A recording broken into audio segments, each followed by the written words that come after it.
আমরা প্রতিদিন আমাদের কেরিয়ার, ব্যাংক ব্যালেন্স আর দুনিয়ার ভবিষ্যৎ নিয়ে কতই না চিন্তা করি, কিন্তু একবার ভেবে দেখেছেন কি, যেদিন আমাদের এই চোখ চিরতরে বন্ধ হয়ে যাবে সেদিন আমাদের আসল আকাঙ্ক্ষা কি হবে?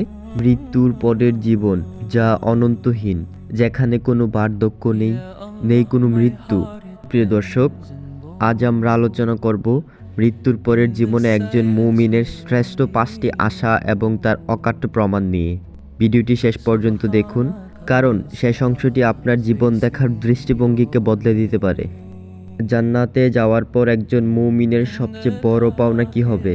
হুরগেলমান নাকি দুধের নহর? না, তার চেয়েও কয়েকশো কোটি গুণ বড় পাওনা হলো স্বয়ং সৃষ্টিকর্তাকে নিজের চোখে দেখা। পবিত্র কুরআনে আল্লাহ বলেন, সেদিন অনেক চেহারা উজ্জ্বল হবে, তারা তাদের প্রতিপালকের দিকে তাকিয়ে থাকবে। সহিহ মুসলিমের হাদিসে এসেছে, যখন আল্লাহ জান্নাতীদের সামনে থেকে পর্দা সরিয়ে দেবেন, তখন আল্লাহর দর্শনের চেয়ে প্রিয় আর কিছুই তাদের কাছে মনে হবে না। দুনিয়াতে আমরা যাকে না দেখে ঈমান এনেছি, যার সুন্নাহ পালনের চেষ্টা করেছি, সেই প্রিয় নবী মুহাম্মদ সাল্লাল্লাহু আলাইহি ওয়াসাল্লামের সাথে দেখা হওয়া এবং তার পবিত্র হাত থেকে হাউজে কাউসারের পানি পান করা প্রতিটি মুমিনের শ্রেষ্ঠ আশা। এক ব্যক্তি রাসূল সাল্লাল্লাহু আলাইহি ওয়াসাল্লামকে জিজ্ঞেস করলেন, কিয়ামত কবে? নবীজি পাল্টা প্রশ্ন করলেন, তুমি এর জন্য কি জোগাড় করেছ?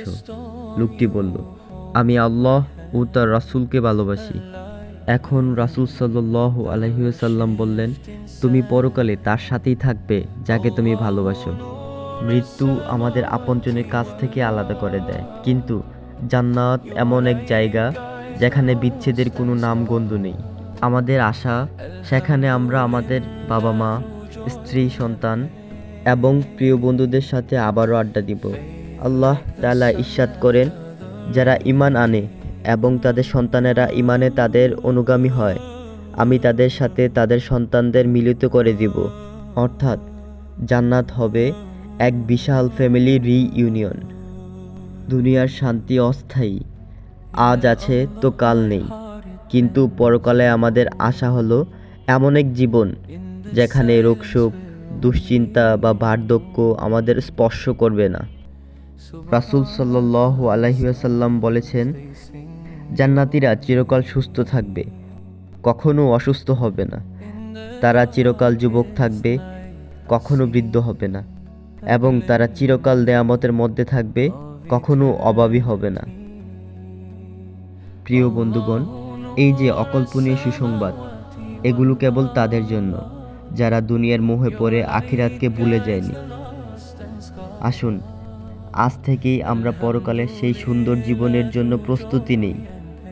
আপনার কাছে পরকালের কোন নেয়ামতটি সবচেয়ে বেশি আকাঙ্ক্ষিত? কমেন্ট করে আমাদের জানান। ভিডিওটি ভালো লাগলে সাদগায়ে জারিয়া হিসাবে শেয়ার করুন। আল্লাহ আমাদের সবাইকে জান্নাতুল ফেরদাউস নসিব করুন। আমিন।